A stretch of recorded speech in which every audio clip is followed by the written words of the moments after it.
What's going on, everybody? Welcome to Before the Dust Settles. I'm Justin Thomas, along with W.Axel Foley and Hax Dogma.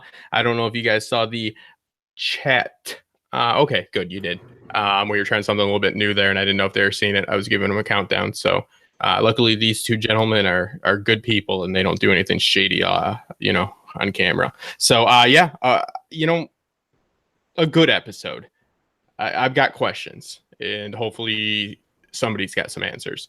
I'm going to start with our special guest host, W.Axel Foley from the Westworld TheoryCast. How you doing, brother? I am doing well. Am I coming in clear? Yes, a little crackly, but not bad. Not bad. Oh, a little crackly. I'm sorry about that. This was a very down episode for me. I mean, I love the episode. I appreciated it. But emotionally, wow, it was a gut punch, especially on Father's Day to have MIB kill his daughter. It was a little bit depressing, honestly. I mean, we learned a lot. There was some cool mythology things there, but little depressing. Yeah.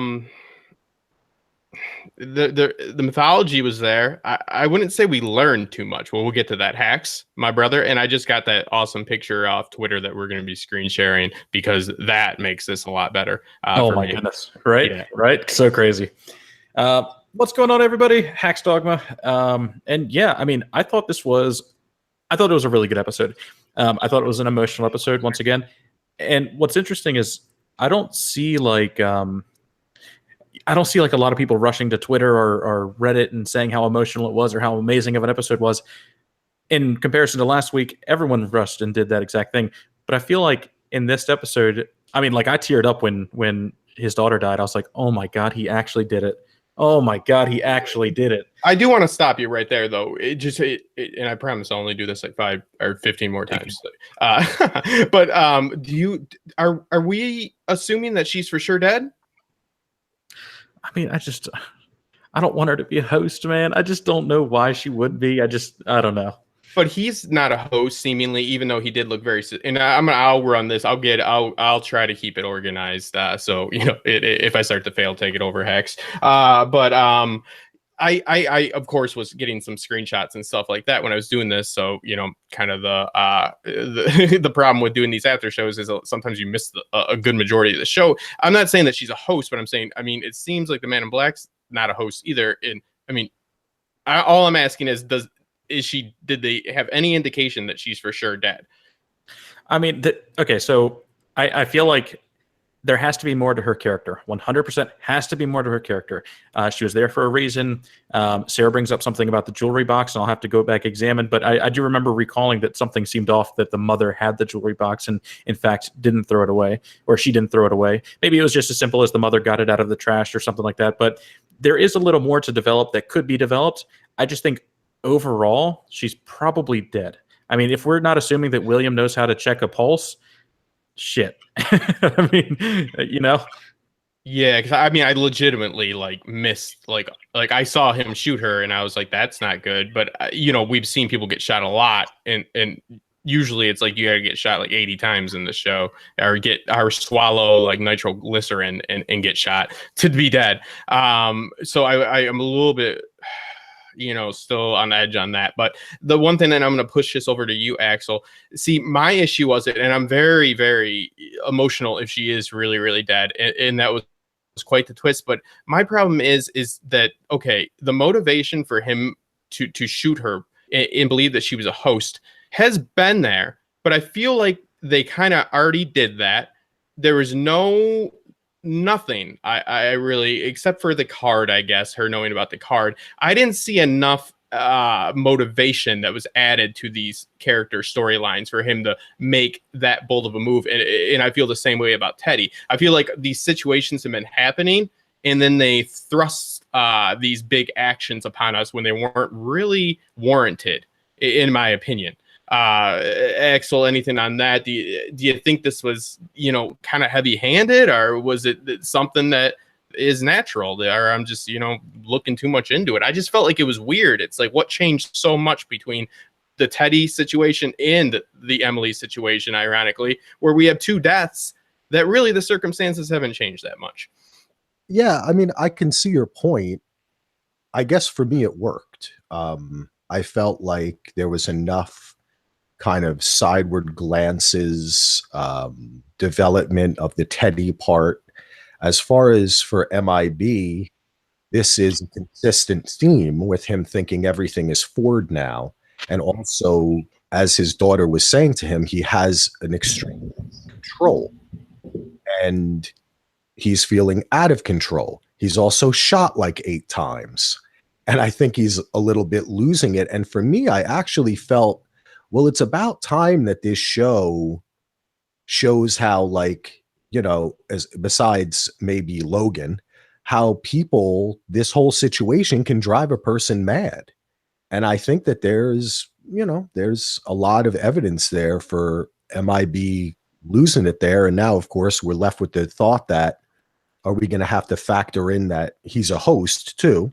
That I think is kind of the big cliffhanger of the episode. What did he find in his arm? And whether or not that's playing into what's going on with him as well. Yeah, and I'm gonna push this over to Hax. Well, let's go back to the beginning. We do open up with the whole QA, which we all love them so much, and we see that they have and that's why I'm going to Hax next, because again, I was busy and he's better at talking about this tech stuff. But it seems like they've somehow extracted these capabilities that Maeve has to a point, and they've utilized them on Clementine, and they've weaponized Clementine. Am I on the right track with that, Hax? Yeah, I mean, that's what I got from it. I don't know. I don't know if there's too much more to dissect. It seems like she's legitimately just going to go through and matrix everybody, turn them into zombie hosts, and attack and kill everything in sight. I don't know. It's a little different, though. If I may interject. Oh, no, that's what I was just about to ask. I was like, is it the same? It seems like they're counting it as the same. I mean, it's a difference between a sentient technology making choices and exerting control and agency, and a robot being sent to Bluetooth viruses into surrounding hosts. You know, that's why it seemed a little off to me. It's like, they know about the mesh network. They use it because that's how the hosts turn off and on, right? Aren't we supposed to understand that, like, when Ford does the little finger, it's because one host near him sees it, and then they all pick it up and it waves out, you know, like they're a colony of ants. So that was a little weird to me, but I guess for a kind of jerry-rigged, quick way to use that same idea, it makes sense. But obviously, as the seasons go on, we could see a development of this. Yeah, we do have a few questions, and we're about to get to them, guys. If you want to take a look at them, the first one is from Tony. Tony, I'll just answer this one really quick. I don't believe that the MIB is a host. I'm just saying that the look on his face when he was being checked didn't look like the look of a not guilty person. Like, if I didn't shoplift and they wanted to, like, pat me down at a store, and I sat there with this look that he had, you know, they'd be like, and then they found nothing. They'd be like, why the hell were you freaking out? I mean, they're foreshadowing something is up. He looked he looked fucking petrified. But yeah, before we go to the questions, I do want to say I agree, Axel. And doesn't it make sense? Like, it seems, well, it is the Delos QA. They're like, well, we might not even need Maeve. It's like, well, you have, like, somehow honed these powers that Maeve has, but wouldn't you want to keep the one around that was the one that was able to actually, like, achieve these powers out of nowhere? You know, like the creator of this system, per se, you know, like the originator. I mean, like, you just don't want to, like, weaponize Clementine and toss Maeve. But it's Delos QA. Why am I thinking they're going to do it? I mean, I don't think they're just, like, fucking making a holy hand grenade, chunking it in and hoping it hits all the right targets. I mean, I think there's still, like, in the trailers to come, I believe that we still have a shot of Clementine mounted like a, you know, like the front of a pirate ship, followed by fleets of these, you know, off-road buggies, like 3 or 4 of them, if I recall. So, I mean, what we see is that she now has the power to turn hosts on each other. And from what we see, she's tracking down Maeve, and I think it's just going to be as simple as that. She is now the weapon. They've turned what was good inside of Maeve against them, like Dolores talked about, and now it's just something we have to deal with. Ooh, yeah, and that works on so many levels, because Clementine was also what was good about Maeve to a point. You know what I mean? With the love and the care that she gave to Clementine was a surrogate daughter, you know, essentially to Maeve. So yeah. Okay, so we got a few questions. We got a super chat from Susan Dunkel, $10. Thank you so much. Emily is in the trailer for next week. It seems like Bernard has been going through simulations preparing for this end. Our bias for not having MIB or Emily be a host has blinded us to the obvious. I'll be the first to admit I have 100% have a confirmation bias to MIB or Emily not being a host. With this episode, I think Emily could be a host. I know that sounds crazy and backwards to what everything I just talked about previously, but the fact that we don't see the confirmation that she isn't a host on that little gadget when he scans it, and then I mean, for him to just spray down and you know, kill her, I don't know. I think it leaves the possibility open. I don't think it's going to be Man in Black, as people on Discord are talking about. I mean, the scene when he reaches, you know, when he examines his arm, when he digs into his arm at the very end with a knife, it's kind of he's searching to confirm, right? Because at some point it's a mind fuck. You know, you live in a world in which hosts and humans could be, you know, indistinguishable from each other, and one of them is controlled by the strings of other people, and one of them has free will. So at the end of the day, you'll never be able to determine if you have free will.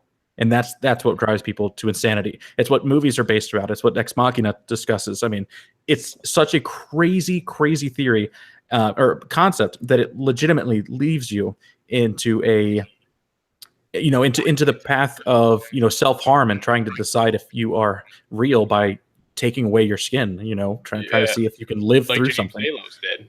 Exactly. Yeah, no, I get that. And I'm totally on board with it. My issue is that they showed his distrust of this situation right away. You know, he's like, when they're riding horses, like 3 episodes ago, you know, like the first time after they met, and he brought all this up. He's like, it wasn't accepting it. Then they had the campfire scene, which he did end up leaving her, but there was no progression of like even signs of paranoia from him, you know, like it just kind of stayed the same attitude. And then he made the move, and he made the move when there was actually that device to check right in front of him. Well, because he's been considering it his whole life. I mean, like ever since he started this thing, and he's had issues with his wife, and you know, it came to her, even her. She asked, "Are you real?" And then we have the scene with him looking on the bed, and he's like, "Oh shit, you know, if I feel down here, am I going to see that little hard line that goes into your body? Or no, I'm not going to see it, because at the end of the day, it's something that will harm me, and thus I can't see it because I'm programmed not to see it." So the motivation is there. I'm saying that I don't think it was shown as well as it could have been. This was from left field and not in a good way. I think I definitely get all those things you're saying. That's absolutely correct. That would drive anybody mad. But there is no progression of his madness. There is no alluding to, you know, it getting worse and him thinking about it more and more. I mean, besides a few comments here and there, really. And essentially after the conversation they had, where she was kind of just like being very, very cards on the table straight with him, it was suspicious that she said she wanted in on the project. I'll give you that. But I'm just saying, I'm one of those people. Like, I didn't issue with the sudden PTSD that he just got out of nowhere, and now that PTSD is gone again. You know what I mean? I think that there's little breadcrumbs that they should leave for stuff like that. Axel, sorry. Go ahead. Oh, that's okay, pal. I was just saying that to me, I think that they did do enough to kind of to bring that up, and I think also we have to consider that we're judging his actions in a completely insane environment. You know, so his mere acceptance of this world in the way that he does is insane. And his actions up to this point the line, like Hax said, he's been working on this project. This is his project. You think about this day and night. I think you start to kind of lose the boundaries between reality, this world and that world, just like he says when he's sitting there on the bed. I don't belong to this world. I belong to another world. Well, I hate to break it to you, buddy, but they're both the world. There is no separation, right? Yeah. So I think that is kind of an insane argument to begin with. You see the way he's bifurcated his mind and his emotions in such a way that he exists in that state.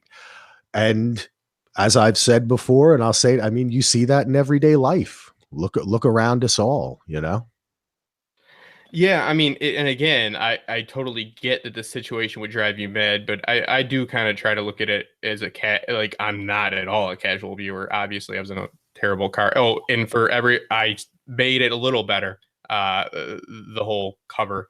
But I was trying to get ready for the last stream and I was patching myself up and I couldn't move my mouth because all the cuts are right here. So it ended up being a bunch of band-aids put together. Somebody in the in Deep Geeks chat put if I fell into a pile of band-aids, which I will say I don't get that. That was good.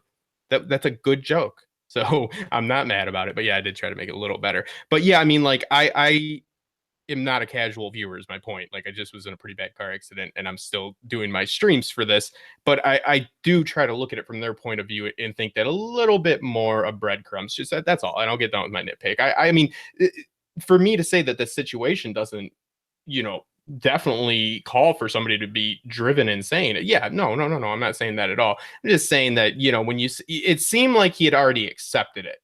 If you're looking at it in a very, just casual way, if you were just watching the show, not, breaking it down philosophically and, looking at the psychology of it and you're not familiar with Ex Machina and all, everything else, you would think probably that he just isn't going to kill her because he would have done it before.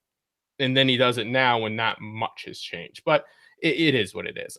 We do have some more questions. Justin Thomas HaxDogma. Yeah, sure. They mean you as well, Axel. Do either of you think they're weeding people from Dolores and MIB's life because they want to bring them back together?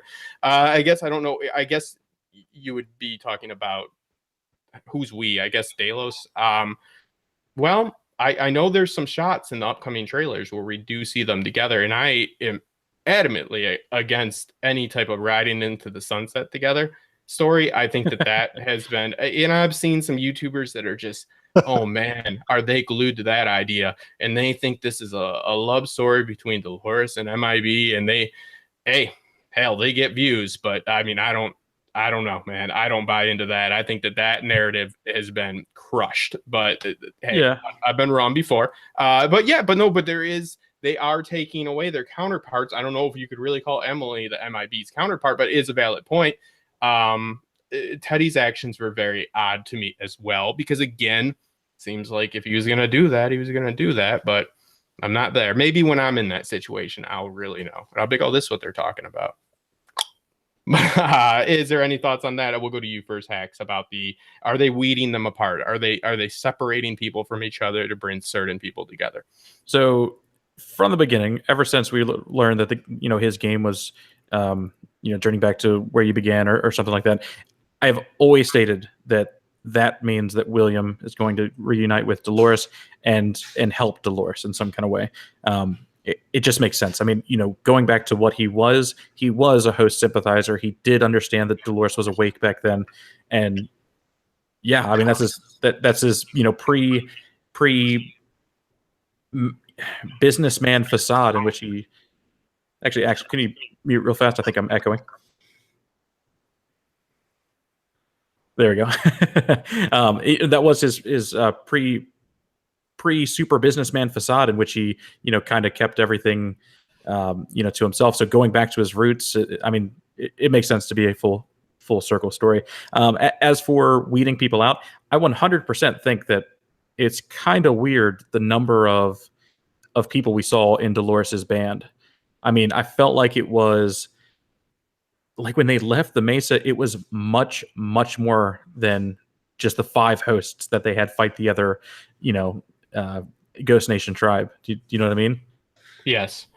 And then all of a sudden it was just like, okay, where did everyone else go? Is this just, you know, progressive, or we don't need to worry about it, or are they off doing something else that might be happening? Because Akichita wasn't there, right? So he sent his band, and he's probably escorting the humans to the door, something like that. And these people, he kind of said, hey, you need to go make sure Dolores doesn't get here. The Deathbringer doesn't get here. So maybe Dolores is also doing something like that with the rest of her troop, because they're definitely, I mean, they definitely existed when they left, and now they're nowhere to be seen. Only a handful that were escorting her. So I think it's interesting. Yeah, it's odd too, because okay, I think that there obviously know.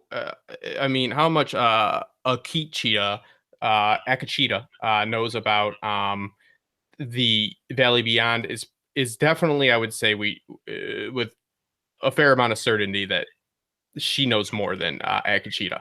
But you want to know what? I'm so sick of it. Because I'm just going to do my hot take right now. Anthony Hopkins literally called him a cheetah.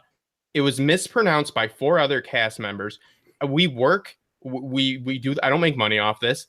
I make my videos. Want to know what? I try to do as much research as humanly freaking possible.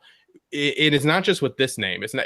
He was called Akachita, Akacheta, Aka, Aku, and then Cheetah by Anthony Hopkins. His sole job was to say that guy's name. See, what gets me though, like, so there's a behind the scenes for Ghost Nation that I watch every single time to remind myself how he says it, how the actor says it.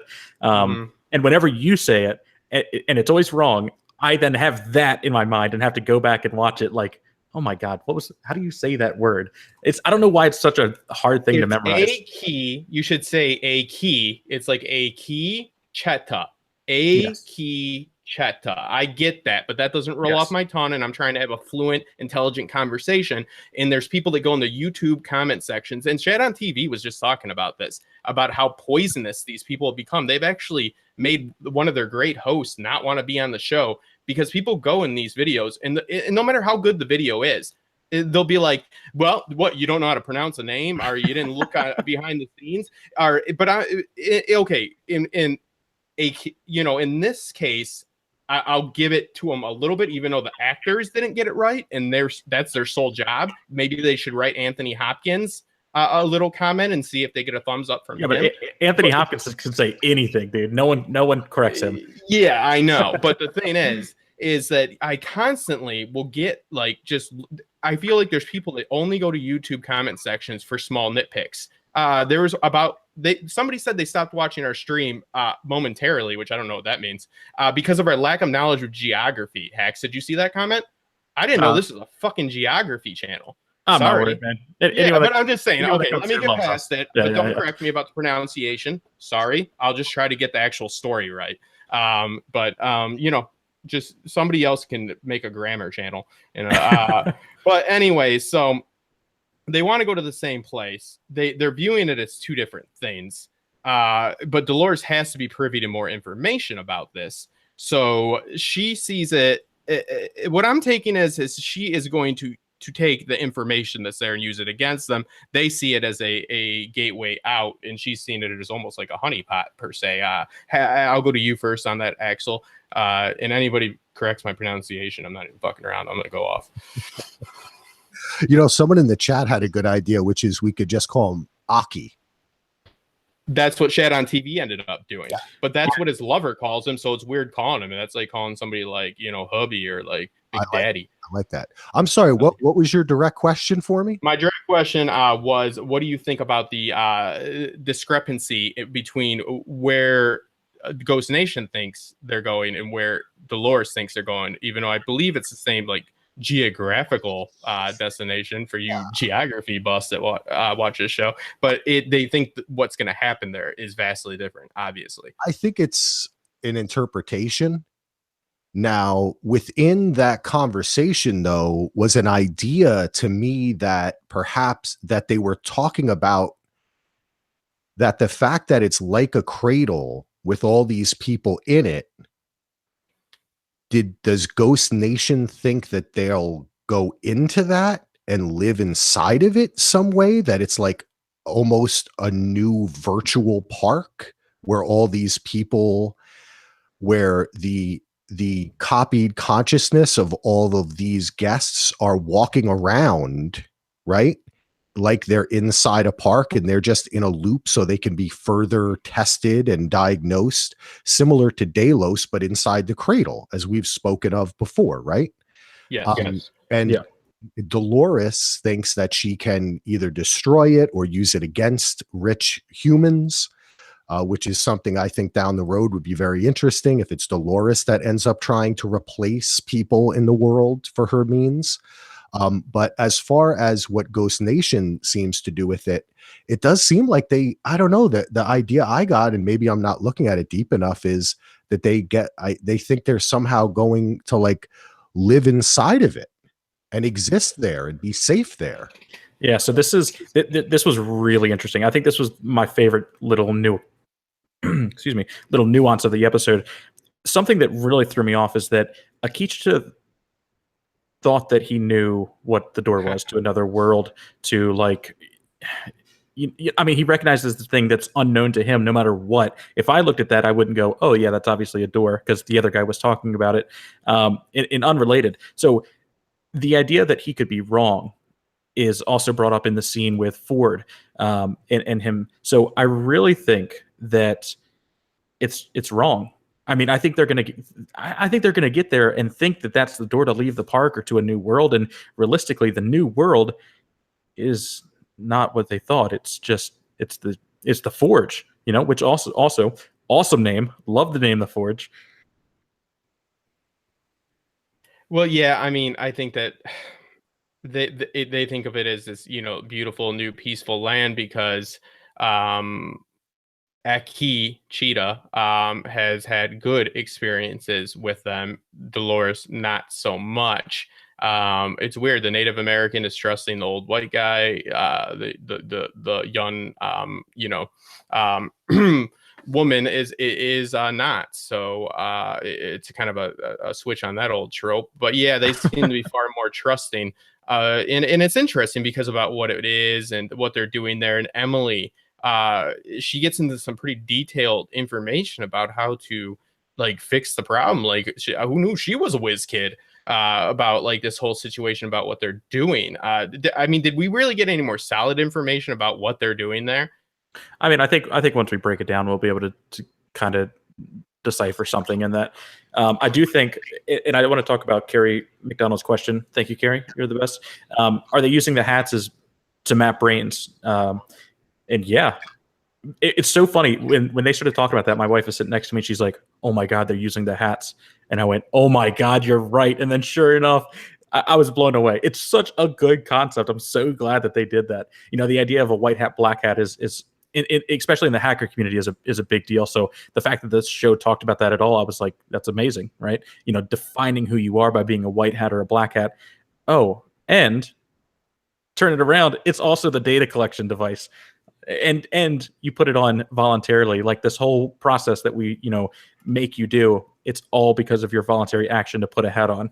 In the voluntary action to decide who you are when they're taking that from you. You know what I mean? They're like, you pick who you are. You're the one that, you're the only one that knows who you are until you put on our hat that tells you who you are, because it also tells us who you are. And then we might make some of you. Well, that's the thing. That's the thing, dude. Even if you make those choices, it's not like it's not like you can hide from it. It's basically the ultimate lie detector test, seeing into who you are, defining, even if you make a choice that you don't want to make and they register that you've made that choice, the fact that they're monitoring every interaction in your brain means that they know who you are. I mean, they know that you're torn up about making that choice if you do make it, or, know that you were lying. That's the importance of like him describing that it sees through you. You know what I mean? But what about, they lose their hat too, so they're not always wearing it. Yeah, so wouldn't that be an issue? I'm gonna pick it apart because actually, for all the shit we pick apart in here with like veins and necks and stuff, which I'm not saying isn't valid, but I'm saying maybe that can't be the only method. Maybe it totally something. The hosts are the method too. The hosts. Yep. Them recording them. The host can pick up sensory information, smells, touch, heart rate, all that kind of stuff. And perhaps who knows what the hosts do when people are sleeping. You know, or maybe all they have to do is put a hand near them and they can record, you know, stuff. So I think the hat thing, to me, I liked it. I thought it was kind of clever and funny. But Justin, I have to admit, I had the same exact thought that you had, which is I don't really like wearing a hat. They would probably give that to me and I just leave it on the counter like the whole time, even if you're supposed to, yeah. So I think that that's interesting. I thought it was a fun little thing, but it's, you know, we have to accept these things as we go along. Yeah, I totally agree. And I'm the same way. I'd never wear hats. I have a big old head. I'd immediately put it down and they would never mat my head. Well, you've never seen me without one, so you know they'd get my ass. But yeah, but they backed it up with some you know, like what that's why I had you on, Axel. I forgot you knew all about this show. No, yeah, no, but it's coming to the rescue there. Yeah, that's not their only means. You know, that's like they're like, well, just hope they wear the hat the whole time, the silly cowboy hat. Well, so even during their like Logan during his nonstop sexual escapades, you know what I'm saying, which is fantastic. and I guess they could put it in the condoms, but you know that guy's not wearing condoms.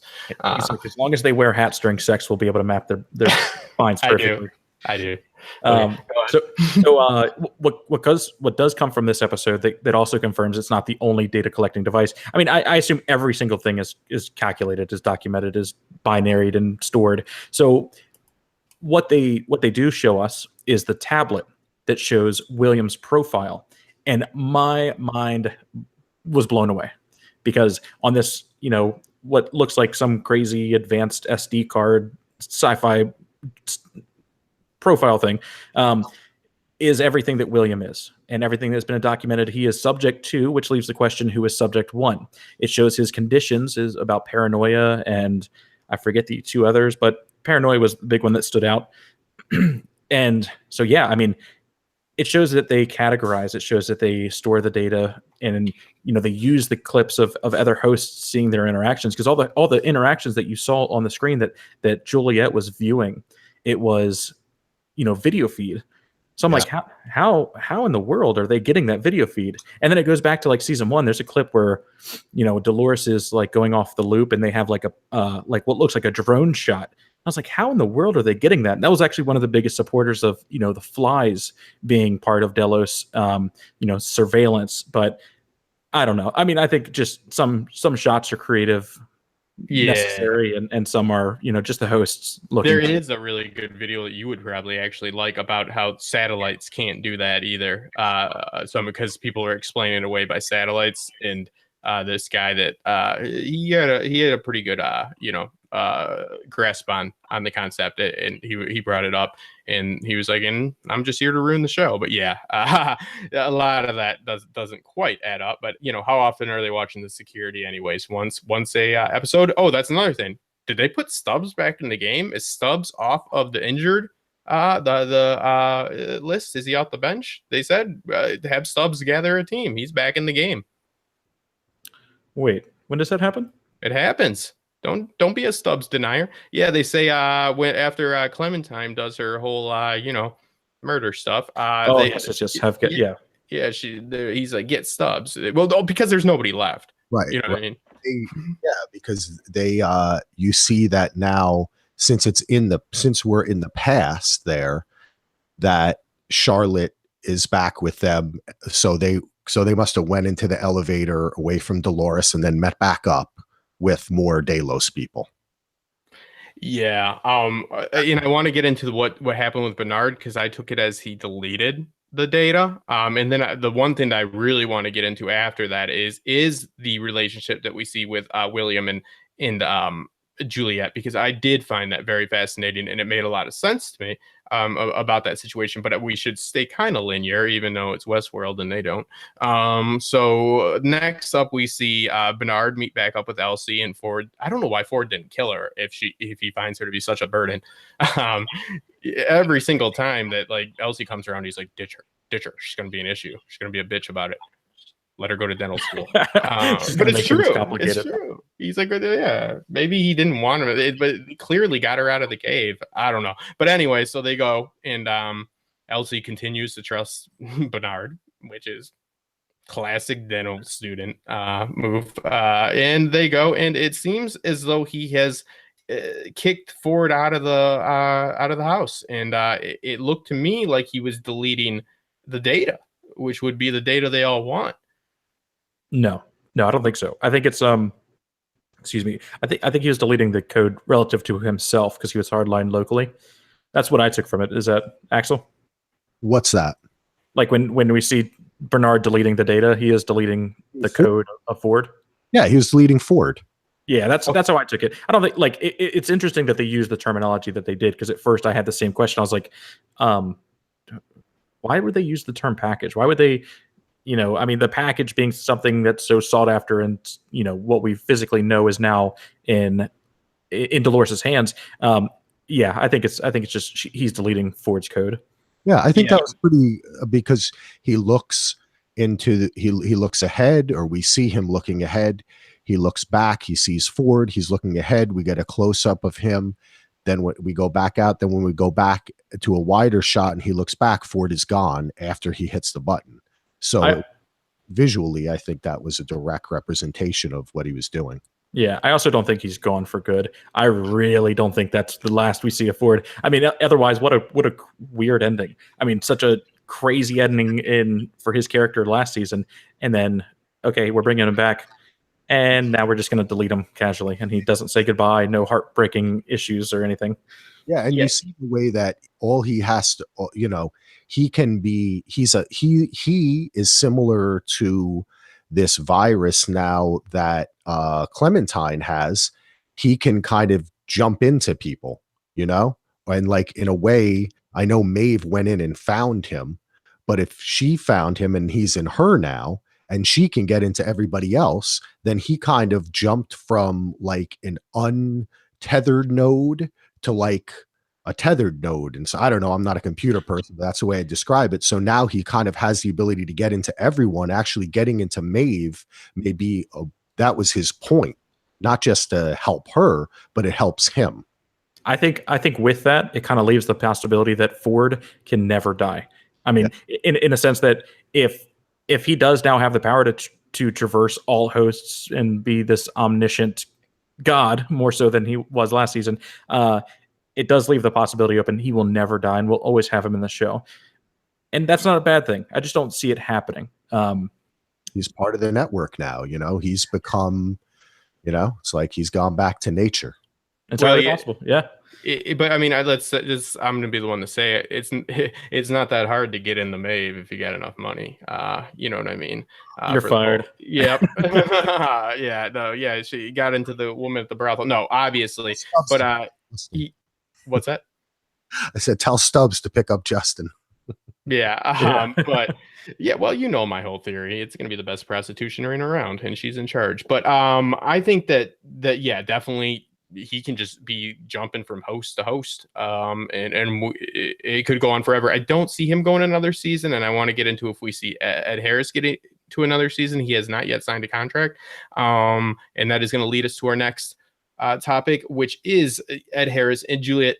I really did like this because, okay, I kind of see it as he was suffering, and she could kind of see it, and she knew he was somebody else, and he couldn't disclose it to her, and she felt, and I think she had a lot of dialogue that really kind of reinforced what I'm about to say, is that she is just, every time he sees her, it just makes him remember that he's not at the park. You know what I mean? It's almost like she was just not happy because he became like, this highly successful person and all this, but that's not what she liked about him. She liked just good old Billy that liked stories, because again, that's all we know about his expertise, is he kind of likes stories, and he's good at making science stuff.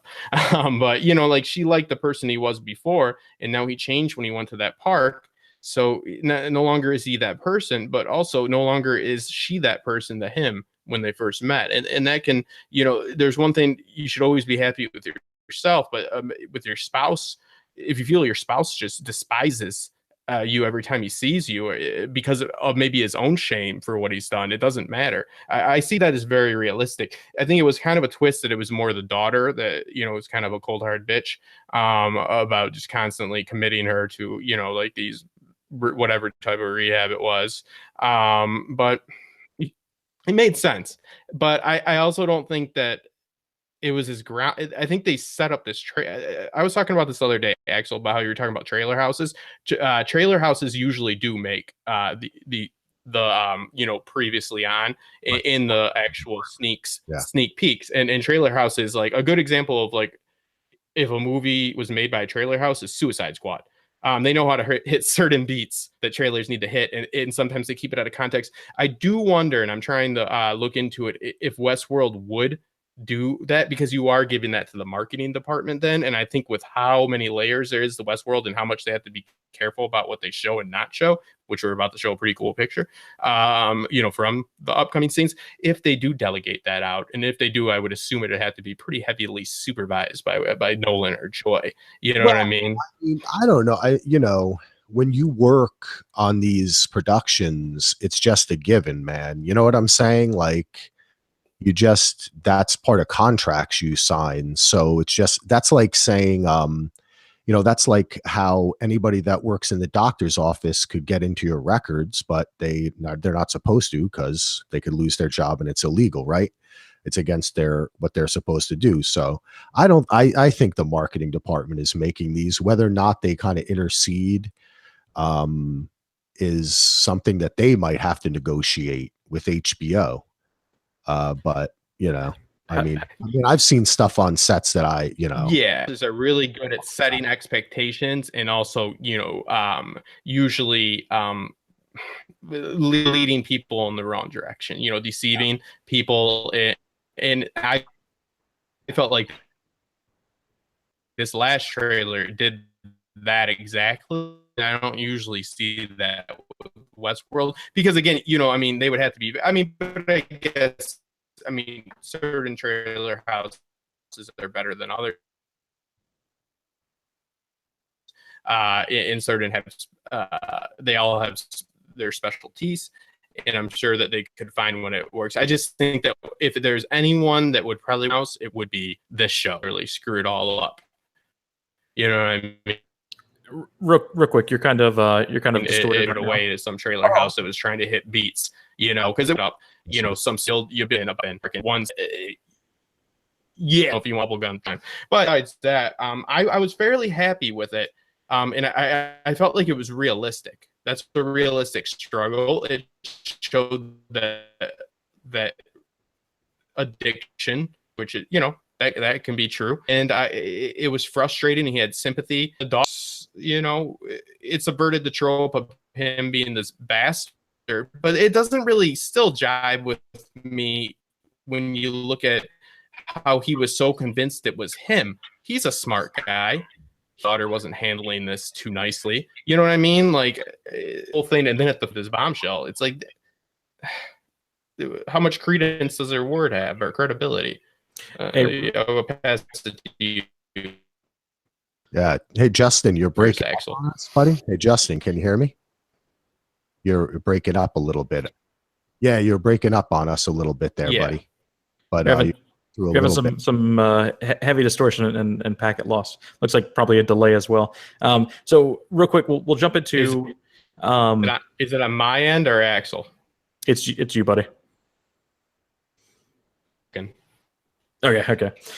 So essentially, assuming that everyone else can hear us still, I'm actually not sure how we got talking about the trailer and the trailer team, but what I do want to discuss is the image in which I see some people in the chat talking about the cracked open sky. If you look up Hax Dogma on Twitter, my most recent post was that picture.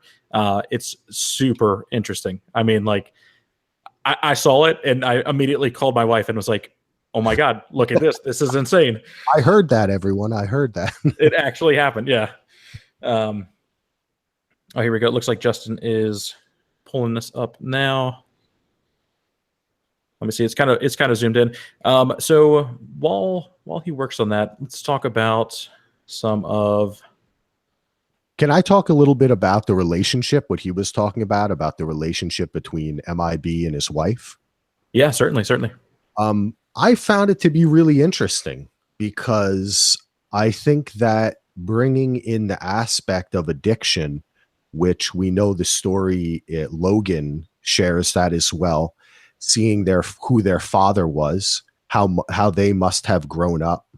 I thought that showed a lot of depth on the part of Westworld, and I really felt something with their interaction. I really was kind of pulled into their marriage and Emily's involvement in it, and how surprisingly throughout these flashbacks she was siding with her father.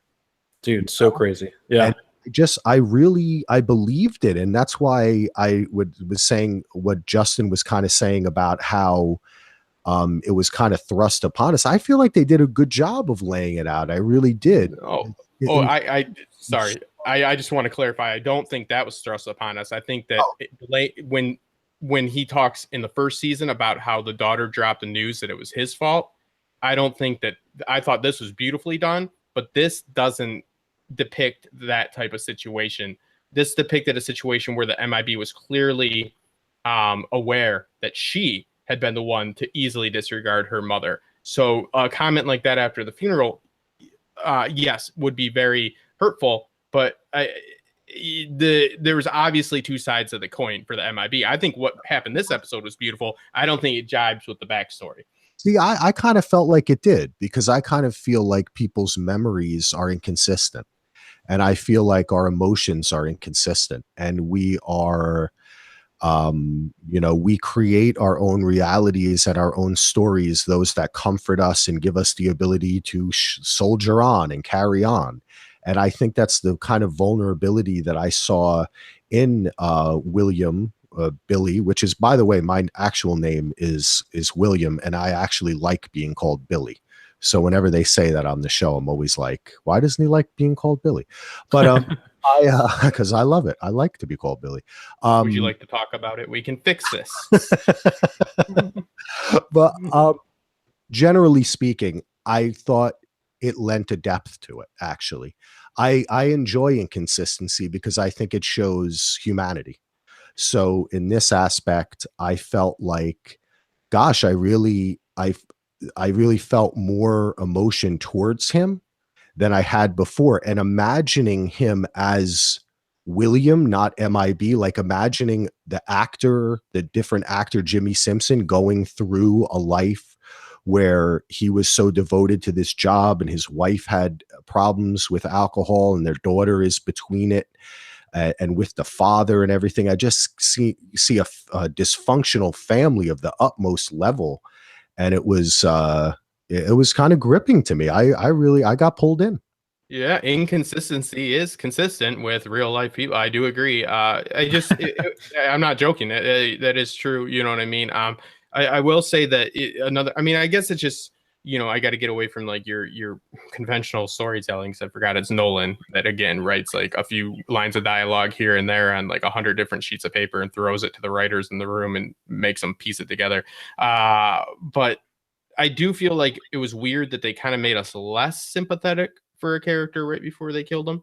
But again, that's kind of nice because The Walking Dead, you'll never know, and I don't watch it anymore. I got off it. I didn't have to go to some rehab for it. It was very easy. It's a bad show. But they, would always have like some, like red shirt guy or woman that you never heard of, always in the background. They'd do one thing that you're like, oh, that person might be okay. And they're, oh shit, that person's about to die. Not even like a minute later, dead. So, that's kind of a cheap trick, but it is an odd way to go with it, because if anything, I think we'd be left with less empathy for Emily after seeing the backstory, correct? Yeah. Well, I mean, you don't have to hate her, but it definitely did not make you like her more. I mean, it kind of did for me. I mean, I think that she was troubled. I like her. Yeah. I mean, I felt like there was a depth to all of them that I didn't really see before. So I enjoyed that. And you said, I'm sorry, go ahead, Hax.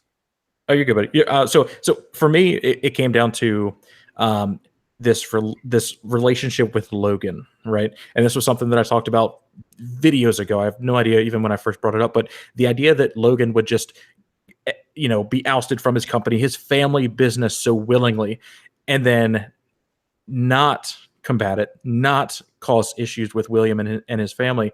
I mean, it's impossible. So I'm so relieved that they went that route and kind of, shown that, or showed us that Logan was still relative to the family and still did try to undermine William to his own family, which is one of the things that kind of pushed his sister into the mentality that she now has. And I loved it. I thought it was great.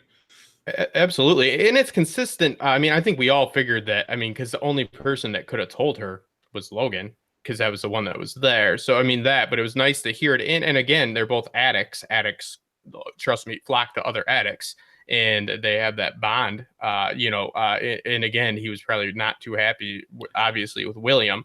But I just, from the backstory that we received, I imagined a all-caring daughter that was there for her mother in the hard times when he was not. This showed me, yes, and I agreed that it can be realistic and all that. It's just, it kind of, when he was telling the story, it made him, I guess, but it was the self-loathing in him that made him maybe give that story like that. But he was never there. And then at the funeral, his daughter finally told him it's his fault. Now we see that he was far more involved. And he was there, and she's like, well, send him away. She's like, well, and he mentions, he's like, well, send her away like you did last time. In no way was she the innocent one in this. Nobody was guilty. But that was kind of, it's just different. It's a different take on it. But it shows a manipulation, right? It shows that. So it's like, I feel bad for the wife. I really do. She was used in all of this. She was used so that William could advance, whether it started off as love, whether anything like that. When William left the park and had in his mind that he was going to destroy Logan to take his position, and he was going to get into the family, be the head honcho at the very end of this, he used that family. And so I feel bad for the wife. It's so good because it turns the daughter into the beast in a little bit, right? Or in a way, I guess, because she's like, hey, you need to get help. This is an issue. This happened. Uncle Logan went through the same thing, and now you have an issue with addiction. It runs into the family. It's not a big deal, but it needs to be addressed. And the wife is like, no, guys, I'm not crazy. I'm not, addicted to anything. William is a bad person. Why does no one believe me? And then, of course, she sounds like a crazy person, right? Because from the daughter's perspective, she's not seeing what the wife sees. And so I don't know. I thought it was beautiful. Yeah. No, it's beautifully told. I just think that it just was a switch on the narrative that we had before. I don't think that anybody could argue that that's what you imagined when he told the story around the campfire in season 1. You definitely would just go to thinking that he was a bastard. The daughter was by the bedside. That doesn't mean it had to be the way. But we'll move on with the whole situation of her anger towards MIB. It is very warranted, because if you're part of a rich family, I guess your big hope is nobody's going to try to marry me to advance through the career. And the same thing that Logan did with William. You know how he made fun of him right before he got set off on his horse naked? He was like, you were so happy to come in when I gave you that promotion in your cheap suit and all that. He's like, I gave it to you because you're not a threat to me. He was kind of pushed by that brother that she cares for so much to surpass him and become more of a shark in the business world. But it's very interesting that because obviously you don't want somebody to marry you for business opportunities or for purely fiscal reasons. And his success, every one of his successes, because she makes a little comment at that gala. She's like, oh, they're all here for you and your achievements. You know what I mean? But it's all very passive aggressive. So every achievement he has, every promotion he has, all the money he brings in is just spitting in her face, because she married somebody that she thought was for love, and it still could be. It doesn't have to be one or the other.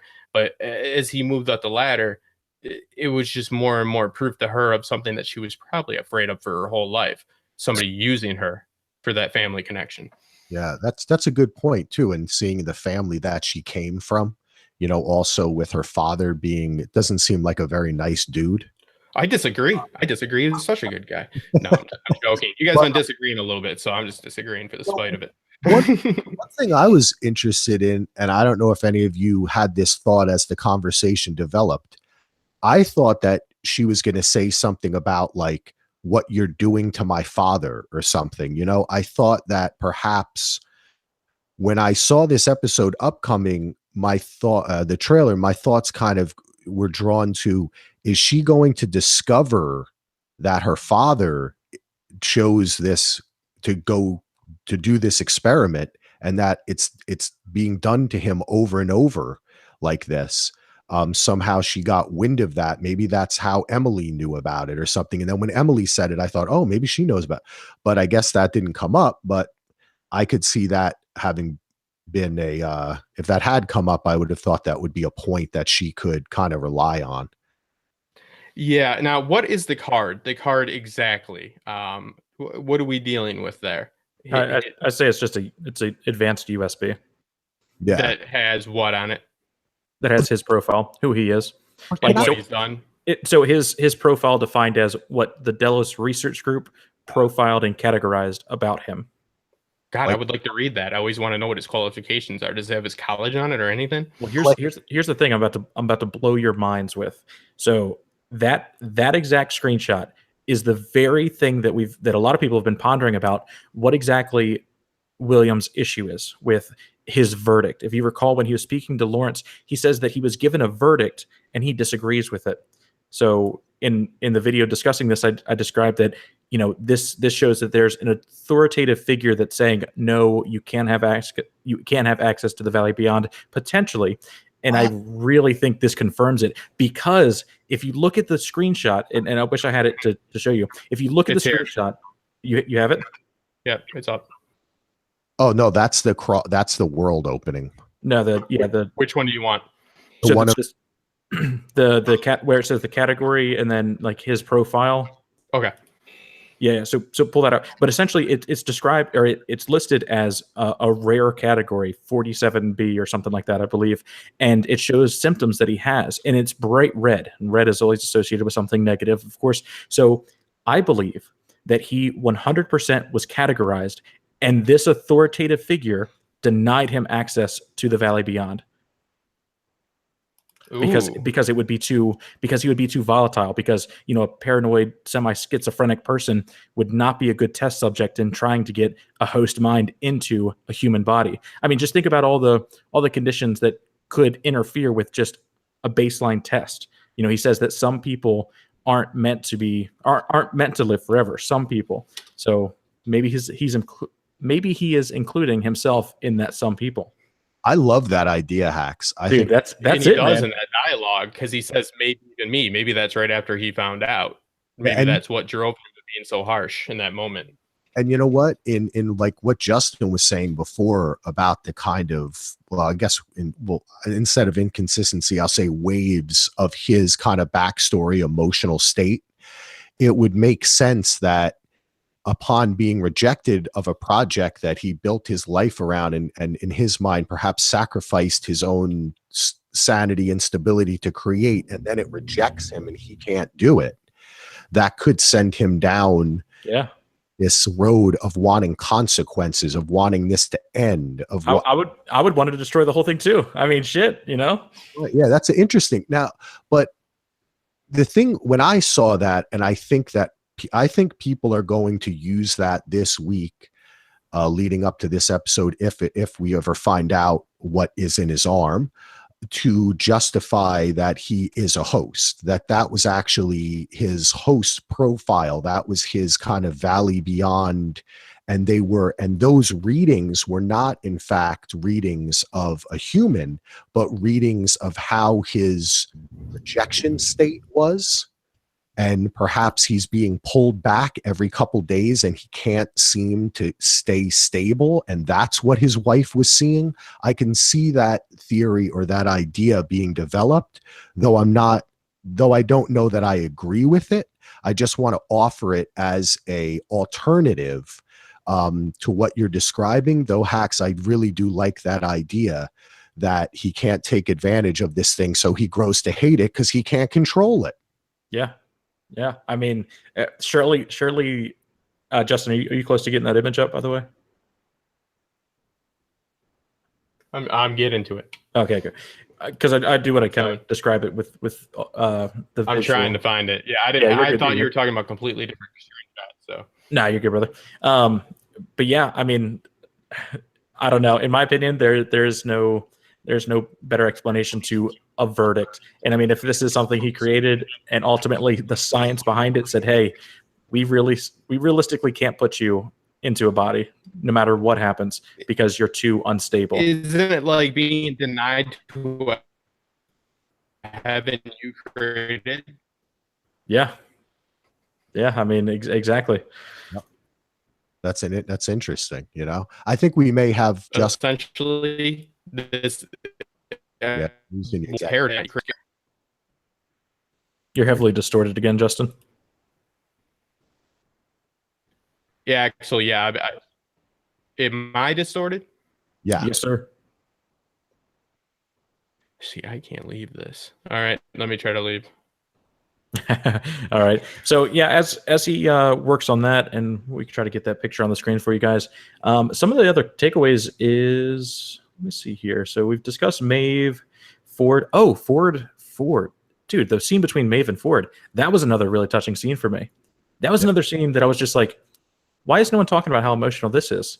Last episode was definitely emotional. It connected with a lot of people. But I felt like this episode, I'm just like, oh my God, all my heartstrings, man. What's going on, you know?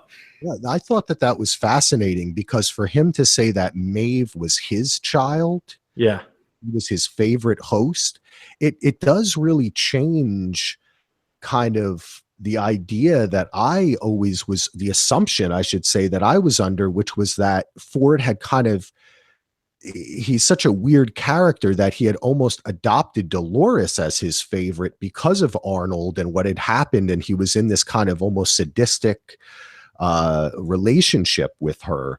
But to find out that all along Maeve was his choice, and then for him to confirm what a lot of us thought at the end of last season, that she did in fact make that choice to get off, and it was confirmed by the creators of the show, right? Yeah.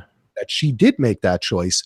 I agree with you, Hax. That was very emotional, and the way he leaned down and kissed her forehead, quite touching. And for him to then make the correlation between Maeve's daughter and him, I thought it was really, really touching. And I wonder if, there's always the theory that we're going to find out that all the original hosts were somehow based on people from Arnold and Ford's lives.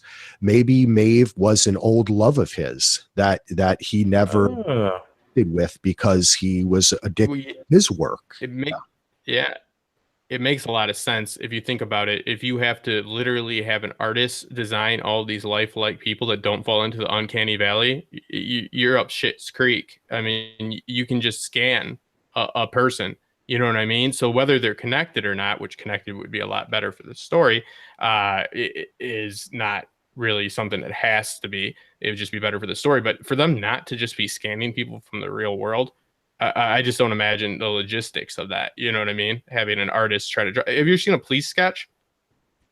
Nobody finds anybody from those. I'm just saying. Oh, in relation to how hard it would be to physically make a host. Okay. Yeah. I just mean in spirit. I don't, you can scan people, 3D scan like that. But I just mean in the same way that Ford speaks about Arnold being a creation of art, it would make sense that the original hosts that Arnold and Ford created before the park was even open were the most precious to them in some way and reflect the most of them. I think it's just like they say when someone writes their first novel or makes their first film or album, it's always like the most personal one, you know what I mean? And then you're kind of mining the ideas thereafter. And I just thought that they don't ever need to address it as far as I'm concerned. It's just kind of an idea that was brought to me by this scene, which I thought was a real scene. Yeah. And actually, speaking of, do you know what? Speaking of mapping humans, there's actually this place that a buddy of mine went to. I think it's in New York, or maybe it was in Washington, D.C., but it was like this entire room in which you stood and you could like strike a pose or something, and it would 360 camera take a picture of you and then mold it in real time into a little action figure, and it was legitimately you in that exact moment. Craziest thing. It was super expensive. It was like, oh wow, yeah. I'll find the pictures and post them on Twitter later. But it was like $90 for a little 6-inch copy of yourself or something like that. But it was interesting. I mean, Justin, let me see. Are you back with us? yeah, we got a little echo. Yeah, I've just connected it through my iPad, and then I will be because I have to keep the stream going. I'm gonna leave it on my computer and come back into the call, because that's how you fix this bullshit with the audio. You have to leave it, but if I leave, I just on my iPad really quick. Okay. So I'll be right back. Cool. Interesting. If it works. So let me see. Can I bring up something, Hax, that was Certainly. in an earlier scene, I believe that we went over it already, which was when I don't know if we got there yet, when Dolores and Teddy fight Ghost Nation. Did we get that far in our I think maybe we touched on it briefly, but okay. Yeah. Did you feel like when Teddy couldn't shoot that Ghost Nation guy? Oh, yeah. Do you feel like Maeve was working through the Ghost Nation guy to control Teddy? That's kind of the thought I got. I don't know what kind of theory, kind of thoughts you had on it. You know, that is really interesting, because like Dolores kind of took her steps because he wasn't the faithful, person that he should have been. He wasn't the best person that could be helping him on the path to getting her out of the park. I think that. Oh, maybe that's at a point where Ford kind of Maeve went in there and made Teddy do that. I don't know. I don't want to go too down. It's definitely possible, right? Because like, I mean, it leaves it open that Maeve now has access to all hosts and could execute things like this. But I don't know why. And that's, I think, the exact same thing. Like, if it is Teddy's genuine action and he has broken the code in which Dolores took steps to ensure that he can't break, and he still does, then it kind of lessens the fact that she took those steps to begin with. But if it is just Maeve or Ford's interaction through the mesh network, it also kind of takes something away from it, because free will. And if everyone's so obsessed with free will and having your own choice, then why is everyone so willing to sacrifice other people's choices? So, I think that overall it was probably his choice, but I don't know why. Like, I mean, maybe it was just the thing in which he. Well, they do bring up the whole issue of, like I was talking about in the pre-show, about do the means meet the end? You know what I mean? Ends meet the mean. I don't know. Why do I keep getting that backwards? They do actually say that. Yeah. Well, so you know what I mean? Like, they do bring that up. Like. Yeah, so I think it all ties into, this was his first step in going, in the scene with Dolores and Teddy, where he's understanding that he doesn't need to kill everybody. Not everybody needs to die. The idea that people aren't worthy is something that the Ghost Nation believe in. Or oh no, I guess they also quote what she says, that she wasn't worthy, right? Do you remember that, anybody? I don't recall. Who wasn't worthy? That Dolores, when it was always Dolores saying that you guys aren't worthy and executing someone at point blank range. But I believe when Dolores first rides up, she stopped by the Ghost Nation and they say, Deathbringer, you're not permitted access. You're not worthy to enter the Valley Beyond. I don't think they denied her, and I could be wrong. I think she denied them. No, they both said it, but I don't know if it was in the same. I think Hax, you may be trying to frame them using it in kind of the same way Dolores did, and I think that was just because of their own interpretation of what it is. Does that make sense? Yeah, I definitely agree, and I definitely think that the Ghost Nation is wrong.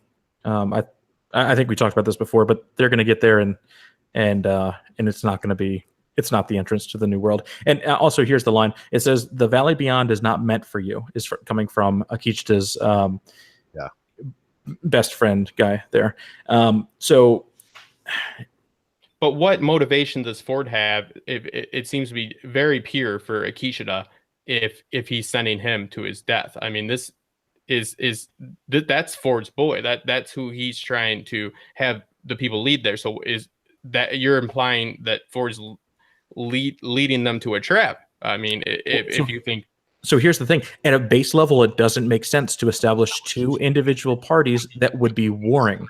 If your plan is to get hosts out of the park against humans that are now trying to stop them, the best way to do it is have everyone work together for whatever reason and for whatever plan to get them out. I agree. But she's the distraction. Dolores is the distraction. I think that Ford does honestly feel that Dolores is disposable. I think certainly. What I started to feel when I looked back also at the scene when Bernard first realizes that Ford is inside of him, and he says to Elsie, you know, the Valley Beyond, it's a secret facility. We have to get there before the humans and before Dolores. And then he says it again here. We have to get there before it's used. Right. And I think that in a way, I started to believe that perhaps Ford, one of the reasons he took over Bernard was because he felt like he had to kind of maybe course correct Dolores. Maybe he made a mistake when he merged Wyatt and Dolores together, and that she was on the wrong road here, and that he had to keep intervening. And he does need to, now he is in a sense in opposition to Dolores at this point. Like she's gotten out of control. Yeah, and that makes sense too for what happened with Teddy, since he needs her as a distraction, but if he did want to save her, he can't have her be successful, because I just can't buy into Akichita being a pawn for Ford to go and get fucked, because then again you're messing with the whole narrative. The whole narrative, we just been revealed that his intentions are pure for him. So to be leading him some type of track, Dolores is clearly the distraction, and I think taking Teddy away from Dolores kind of cuts her off at the legs and might make her, which is like, I'm going to share something really quick. Have you guys seen, everybody goes to Alice in Wonderland, which of course is a direct influence for Dolores, but right here, this is from Andrew Wyatt. So ironically, this is what Dolores is based off, this painting. And this is not only drawn about this woman had polio, and she would always crawl out to this field and try to get back to her homestead, which is kind of like Abernathy Ranch. And the even more meta thing about this is that she's trying to get back home, but also this picture is half drawn using this woman that sadly had polio, but the other half of, I believe it's her arms and hands, are the hands of his wife. So it's a mixture of two people being depicted as well as here. But this is about this woman that her legs are, not working for it, and she just wants nothing but to get home. So I think that, it fits in with the narrative as well, that he's kind of got to chop her legs off. He needed her to be a monster for a while, but now he's got to shut that monster down. Because, I mean, are we just going to go with they're screwing the Ghost Nation? I still feel that everyone's a pawn.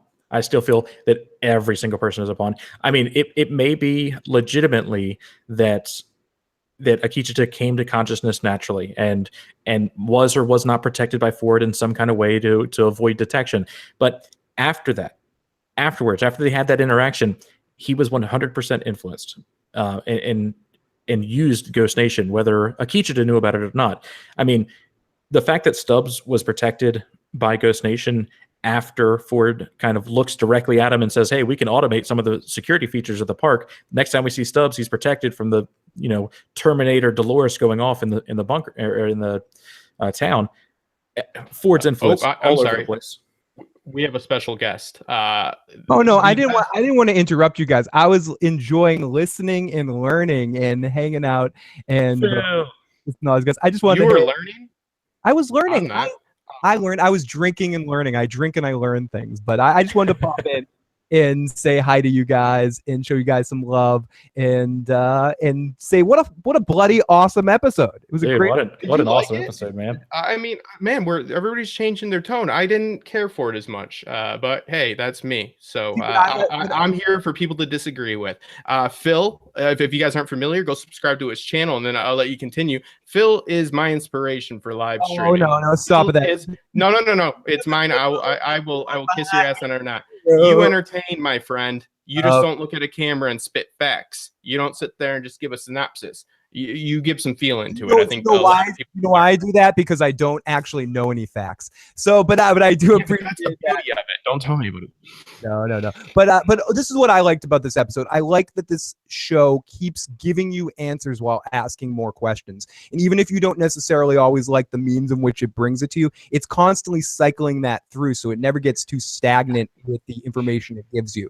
And I like that we got the backstory of the Men in Black. I didn't love the wife's acting in it, but I like a lot of that.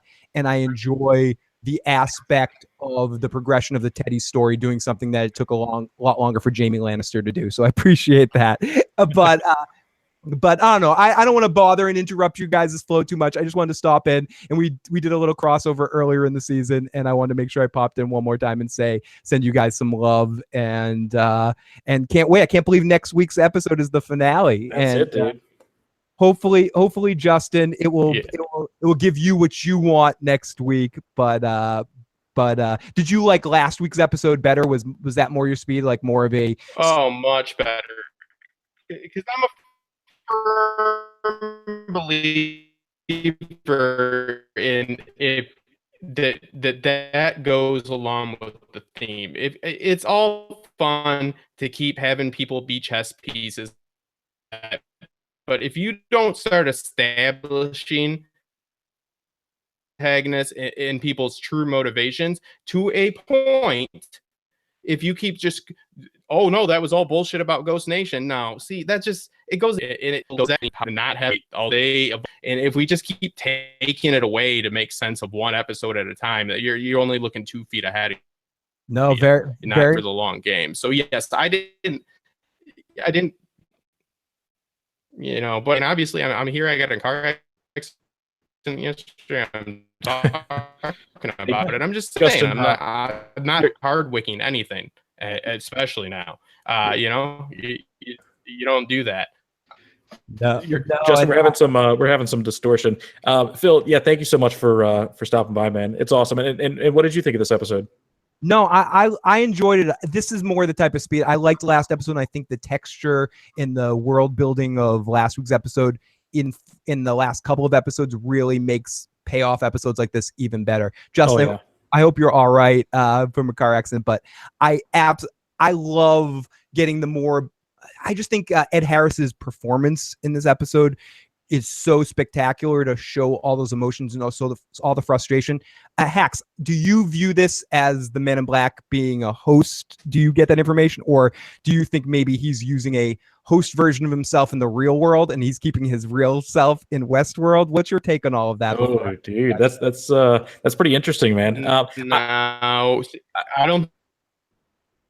Okay. If you guys can hear me, the host decision. We get 1 second, just 1 second. So for me, it's no, he can't be a host.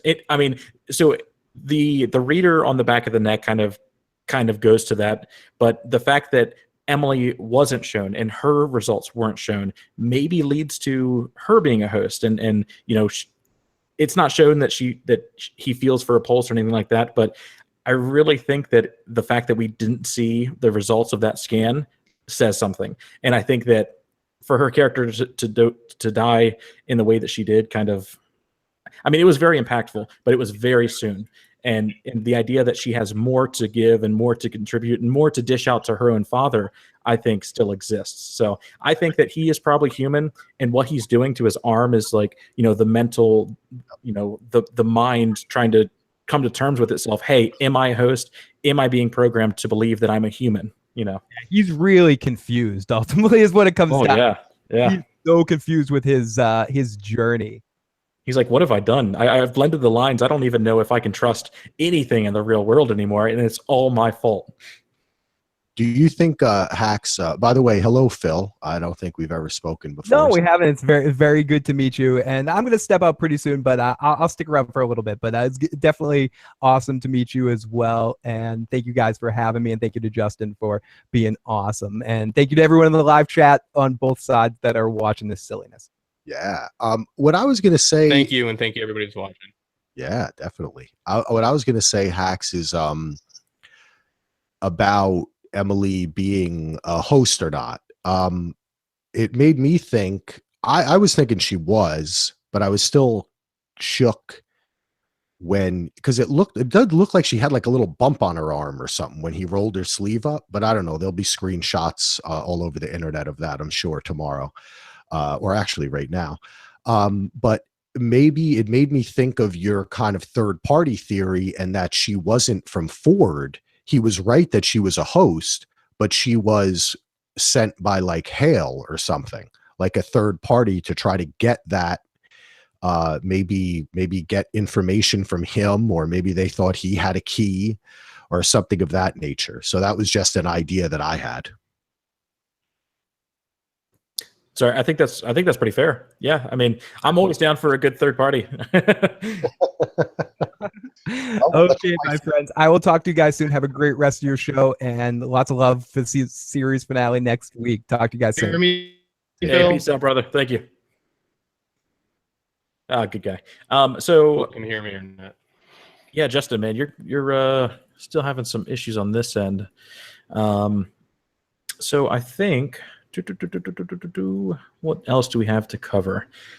So the interactions between Akecheta's forces and Dolores, I believe we finished covering that. I think so. I think we can move it on. Yeah, so I want to say we don't really have too much more to cover. The jewelry box was interesting. The fact that it wasn't destroyed as the daughter thought is interesting. But at the same time, we're now hearing about it from the past, in which the mother puts this key card into this box, closes the box, and assumingly that's how the daughter finds it, right? Because, I mean, she has to know about her father, and there has to be some interaction between the moment that her mother died and the funeral, because what we know from the funeral is that at the funeral, the daughter blamed the father.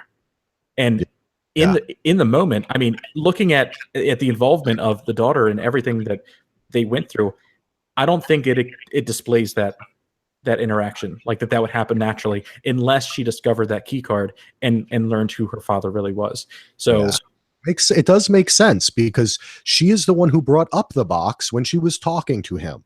Yeah. So it would make sense that thus she's bringing it up because she wanted to tell a little story, but also hint, hint, that's where I found all this information, and that she now. But what you say, when you say between that and the funeral, I start thinking about between the funeral and now, and what the information that she found on that card. What else did it have? What other roads did it lead her down? What was her position within the company? She's a philanthropist, and his he's helping her with it. But perhaps, if that really is her, and now she's dead, she had a journey that we may never see. What a tragic, if she is real, God, it's so tragic, man. On Father's Day too, you know what I'm saying? My son, let me watch a show where a guy kills his kid. Happy Father's Day, man. Hey, happy Father's Day, Axel, by the way. Oh, thank you very much. And here I was just isn't that how Marvin Gaye died? Didn't his father kill him on Father's Day? Oh my God, did he really? Maybe I'm wrong. I know his father shot him, but I thought it was on Father's Day. Oh man. Well, let's get more depressed. So what else we kind of didn't hit upon? Oh, I had a question for you. Testing. Do you think that we can hear you, Justin. Do you want to try it out again? Oh, now he froze. Do you think that barn that they were in is the entrance? I was waiting for like some kind of elevator to come up over that barn. Did you get that? Oh, that Dolores and Teddy were in at the very end? I think that whole thing, I think they're in the valley, and that's going to get flooded. And that's why Teddy's body is there, maybe, unless she puts it on a horse. But my thought just seemed to me that they were kind of, coming to the end of when she was like, she wasn't like, let's go get back on the horse. She was kind of like, let's do it. And he was like, I'm taking in the splendor, So it occurred to me that perhaps that exact old barn was the entrance to this valley beyond, which we saw in the last episode, which is kind of goes down into the ground, which I can't wait. I was hoping that they'd go into it, you know? So for me, I was hoping for a lot of stuff this episode. And am I clear? Yeah, you're a little clear at all. Yeah, you sound a little bit better. All right. Thank you. So yeah. So for me, Can I go ahead. Okay, I'll go. I'm just wondering if what you were just talking about, it was that what made Teddy decide to do this? What was the turning point? I take it as he was turned into this monster for Dolores to get him there. And now, like Axel was just saying, they're about to be there. So it's kind of like, you know, a little bit of that, you know, he decides that she's the reason why he can't be there. Because, you know, he just isn't going to deal with what she did to him because he can't live like took it. Pain for what she did. She would do anything to get him there, meaning change who he was. So it wasn't really him ever getting there. So I found that very interesting because it did look like they're at the threshold. So I think it's kind of poetic.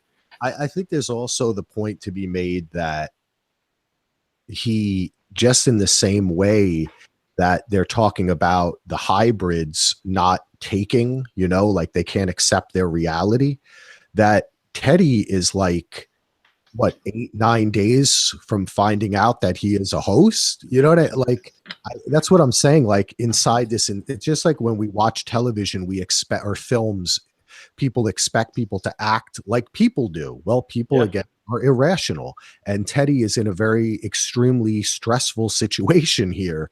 So I think the action that he took, being as though his life previously was one of complete violence, it does make sense to me. What did you say? Yeah. So the other thing with that is, like, you know, we're going to see humans questioning their humanity, and we're also going to see hosts questioning whatever the equivalent is. So I bring that up because it's the same exact test. It's it's the same exact. Am I a host?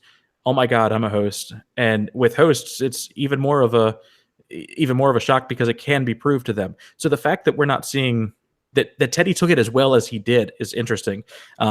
So, I mean, learning that he was a host, being changed by, you know, Dolores for her good, you know, what makes him no longer existing, or existing and then heavily altered. It's going to lead hosts in the long run to really question that exact thing. Like, am I the story that I was given? Well, yes, because ultimately at the end of the day, if they're all just blank slates, then what does that mean?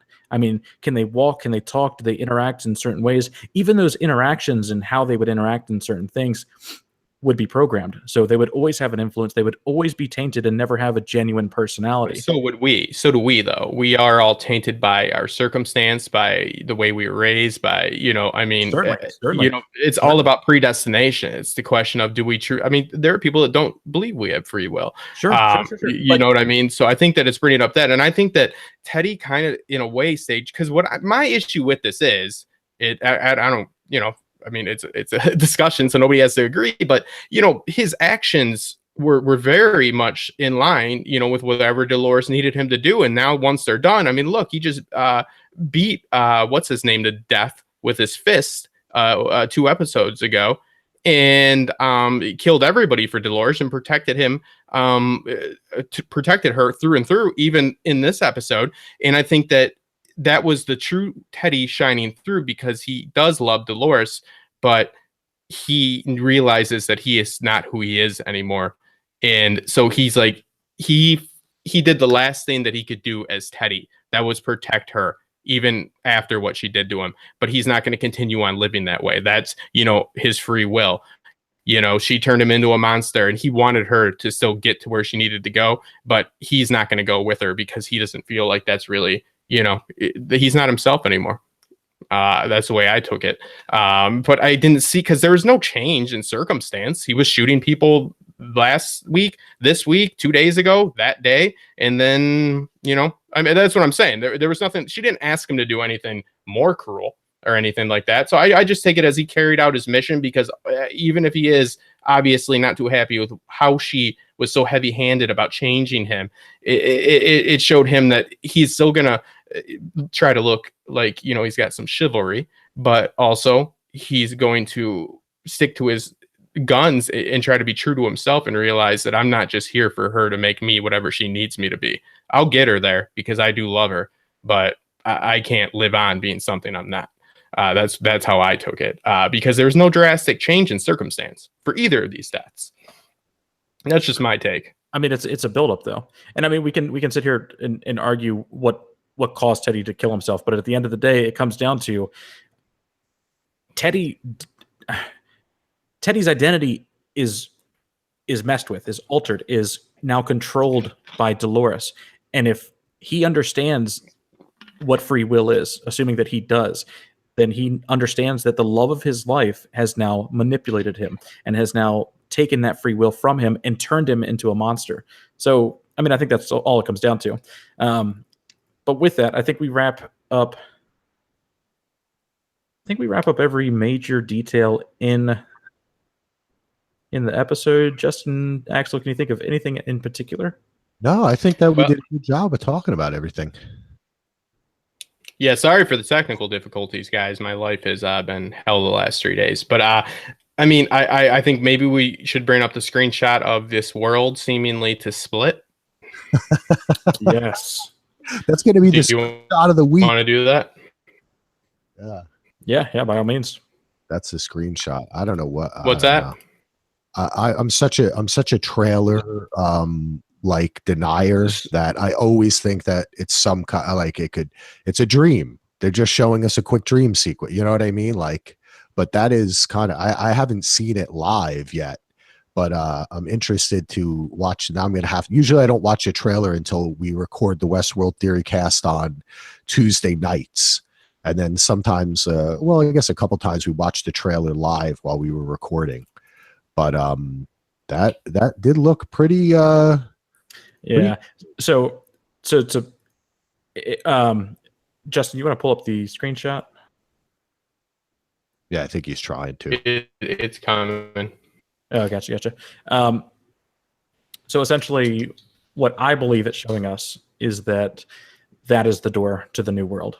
And I mean, if you look through, if you watch it by yourself at home, you can kind of see it in 3 different clips. And what we see is, I mean, it looks like an extended mountain range. It looks like it's an exact copy. It kind of looks like they're going into a new dimension.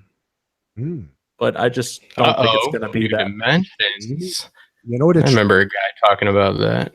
Let me see. Could it be similar to something like this? When we first saw William enter the park, he got onto that train, right? Like he opened a door on a moving train, right?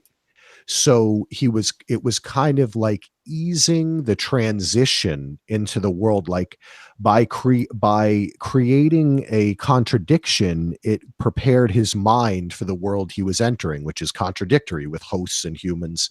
So when I'm just spitballing this as I'm thinking about it, but could it be that is kind of the way the consciousness enters this new cradle, this replica of the world where these digital representations of the guest consciousness will live? So, you know, I know that everyone's going to say now, oh, the whole thing's a virtual reality, but I'm going to go on that this is actually a representation of a consciousness entering this new type of cradle to kind of throw that same sort of contradiction into their minds as we see it brought up. Thank you, Justin. We can see it right now. And yeah, it does. I mean, it looks like we're going to see a kind of, like slow, like almost water-like peel on either side, and somewhere new is going to be shown. And it also looks as though the foreground is almost sepia, whereas we're peeking through to real colors, so there's an actual visual representation of this as well. Yeah. And I brought this up in the pre-stream about how if Maeve's powers can control the host, then why, and this is made of code, so she's controlling code, why wouldn't she be able to manipulate even the very physics of this world? We don't know if she can. I don't think it's any more clear I don't know if it's any more clear. It's right behind Maeve's head. She is able to. Yeah, she's mastering the world. In the same respect, I think Hax is saying the same thing. I am sorry if I just heard a bit of what you said, but it could also be that she is affecting their vision, right? Like this is fake. So their perception. Yeah, it's just a trailer. So I'm trying to, I always think they're trying to kind of trick us in some way, and it's out of context. I agree. Yeah. I think that is pretty interesting that it might just be the illusion of it. In my opinion, though, it's what it reminds me of. And I was actually gonna. So in my last video, I put in a little funny clip about this entire thing being the Truman Show, and the scene in which the light falls from the sky. If you compare that to one of the clips from the trailer, it actually shows a beam going straight up. So I was like, oh man, what if that's like, what if that's like the light falling out of the sky, and now, just the white light is coming out from the outside. And so I don't know why, but this scene kind of reminds me of the light falling in the Truman Show. What you have the title of the Vanishing point, linear perspective, which is creating a 3D world on a 2D plateau. So this could definitely hint to like I was talking about Bernaleschi with the shell within a shell. This is a shell within a shell. We could, I don't know if she's going to go full Neo. That might be a little out there, but I mean, it does look like the symbolism's there for that's coming from Maeve. She's I don't see why she wouldn't be able to gain control over stuff they didn't think she'd be able to before with the host, and then not mess with the actual physics of this world, especially if they say everything is code. If everything's code, you're a hack, or about hacking. I want to out you, hacks. You could get in there and change some stuff up. I mean, let's be real. I mean, if it's all code, what you're telling me that you can't change the landscape in Skyrim and give me less cloudy skies? I mean, but they're still assumingly on Earth. They can't change the physics in which you've just removed gravity with what we know about it so far. I'm not saying it's impossible. Which is nothing. I'm also not saying it's impossible that this entire series ends with William taking off a VR head or an Oculus Rift headset and just staring at the camera until, Always Sunny in Philadelphia music starts playing. Swear that could still happen. Like, but he's a McPoyle. Yeah. Exactly. Yeah. Exactly. No, I agree. I think that, and I have been seeing more and more, and it's not just to toot my own horn, but I do think that the non-material world is going to fit into this, that it's a logical step. I've been seeing that a lot in comments and people going there, and I'll wait. I did go ahead and purchase my book, my Quantum Glory, Heaven Invading Earth, is very interesting, and it talks about these concepts of different realities in the material world merging with. And I think that this would be something Nolan would. We don't know. You're right. I mean, we see a little map, and we see them talking about transferring home. If we're, I mean, we have nothing to go off of. We have nothing to say that it is or it isn't. It's the lack of proof doesn't mean it doesn't exist. It doesn't mean it does. So I don't know. This is heavy symbolism, but I mean, I love how you, Axel, are such a trailer. Did you have a bad experience with a trailer house? Because I know you work in production. Did you write a really good film, and then it was like Will meets a guy, and this movie sucks, and the trailer house just like fuck you over? I'm just a. There's a kid there. Language. Own it. That snuck up on me. Don't put that on me. Sorry. Happy Father's Day, so everyone gets to see my boy Lachlan. But no, I'm just a proponent of being realistic about the production, about how a production works. I think often people get caught up on things like continuity, and as an editor, you don't edit for continuity, you edit for story. So you leave in when a glass changes hands, you leave in when a person script supervisor monitors that. I mean, there's on set and continuity people, but when you're actually putting it together, everything has mistakes. So that's why I mention it. But I do just want to tell you guys, I do have to. I gotta jet out here at this point. The guy has woken up, and we're wrapping up in it. So can I just give my? Should I just give my goodbyes? Yeah, that's fine, man. Yeah, well, I'd like to say thank you. Yeah, I'd like to say thank you, and thank you to your tell your son to say thank you for letting his dad spend some time with us. We're to have his superstar be our superstar. It's highly appreciated, and you will be back for the finale. We will change whose internet it's running off of, since North Carolina it's not reliable for anything. And no, yeah, thank you so much. And go ahead. I sent some people your way. I believe you busted the 100 channel that you don't really use, so you're about to start posting stuff on there, which is great. So you know, be on the lookout for that, and all your information is in the actual yes. Go ahead, shamelessly plug away, my friend. Well, I just want to thank both you and Hax for having me on this evening. I want to thank everyone in the chat. You know, this is a great experience. You can check us out at dvrpodcast.com, Westworld TheoryCast. And for those of you who have been asking about the painting behind me, that is my friend Lou. Ludwig Anton did this painting. Actually, I used to work at a store called World of Video, and our owner would have a artist on staff to draw new movies that were coming out. So this is Firefly. That is you can see back there that he did a Love me some Firefly. Yeah, he that hung in the window on Greenwich Avenue in Manhattan for about a year or so before I got to take it home. But thanks again, everyone, for having me on. Lachlan, do you want to say hello? Hi. Lachlan says hello, and Bye. It's a great Father's Day to be able to also share it with everyone in this community. So thank you very much. Thank you all, and I bid you adieu. Peace out, brother. Take care. Thank you, and I'd like to thank Amber McKay for her super chat. I wish I had more money to drop it here. Thank you. No, Amber, you are one of my biggest supporters, and thank you. And thank anybody else that thank everybody that's been here, number one, and everybody that supports us.